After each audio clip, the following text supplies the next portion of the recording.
Hola, bienvenidos a esta cuarta clase de repaso de recuperación de la tercera evaluación. En este caso, hoy nos vamos a centrar en la prehistoria y dentro de ella la revolución del Neolítico. Vamos a ver cuáles son los diferentes rasgos que lo caracterizan para poder entender este periodo de la prehistoria. Lo primero de ellos es saber cronológicamente qué tiempo de periodo abarca.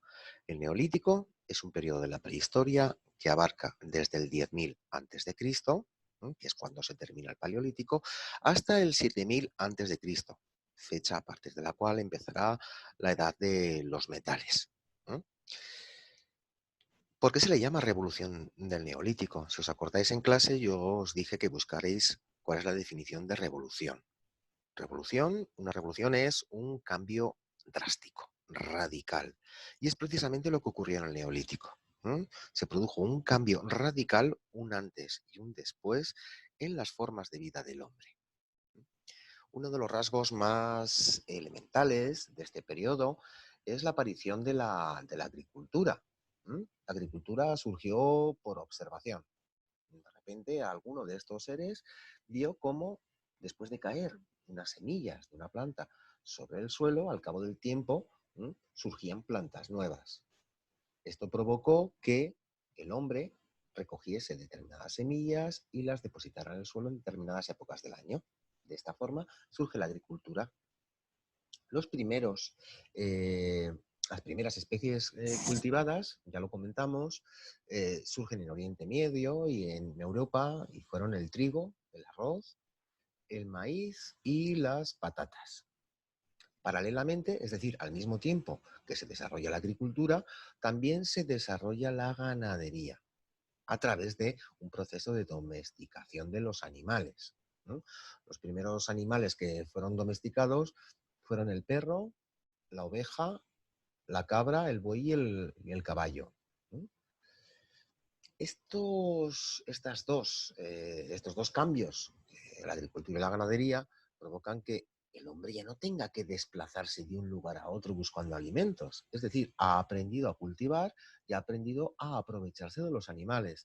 Es decir, esto va a significar que el hombre del Neolítico, en lugar de ser nómada, se convierta en sedentario, que viva en un único lugar. ¿Mm?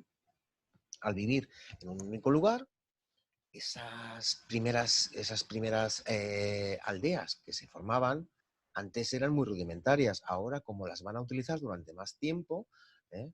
Se van a preocupar porque sean un poquito más consistentes, ¿eh? Y los poblados van a crecer en tamaño.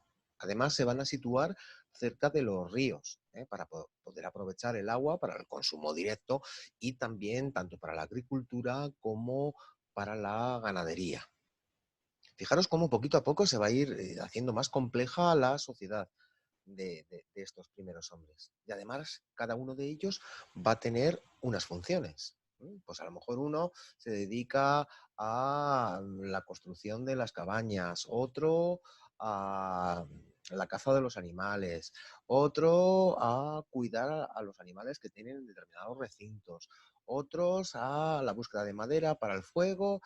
Es decir, cada uno va a tener una función concreta, y esto va a provocar que haya diferencias entre las personas. Unos van a tener más poder que otros, cada uno de ellos se va a ir especializando poco a poco en un trabajo concreto. Así como dijimos que el Paleolítico significaba piedra antigua, el Neolítico ahora significa piedra pulida. Es decir, las herramientas que van a utilizar van a estar mucho más trabajadas. Acordaros que os di unas fotocopias de las principales herramientas que se utilizaban durante el Neolítico. Es ahora cuando surgen las azadas, las hoces, ¿eh? Los molinos básicos para moler el grano, etcétera. También surgen otras novedades, como los primeros telares para fabricar tejidos o la cerámica. Por último, en cuanto a las creencias y al arte, ya comentábamos algo en la clase anterior, las diferencias entre la pintura rupestre paleolítica y neolítica. La pintura rupestre neolítica dijimos que aparecía la figura humana, aunque fuera de forma esquemática, que era monócroma, es decir, utilizaban un solo color y que representaban muchas veces escenas de caza. Al igual que en el Paleolítico, ahora también se siguen adorando a las fuerzas de la naturaleza, ¿eh?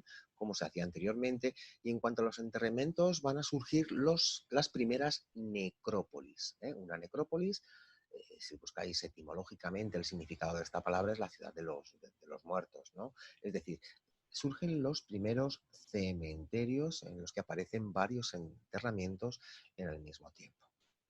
Bueno, pues estas son las principales características del Neolítico. Convendría que hicierais una tabla y en un lado poner cuáles son las características del Paleolítico y en otras las del Neolítico y les fuerais comparando. Esto os va a servir para poder diferenciar los dos conceptos y bueno, pues acordaros que en el examen también tuvimos una de las preguntas diferentes contenidos para situar en las diferentes etapas de la prehistoria. También nos puede servir para repasar esto. Bueno, pues espero que os haya gustado. Mañana más y mejor. Hasta luego.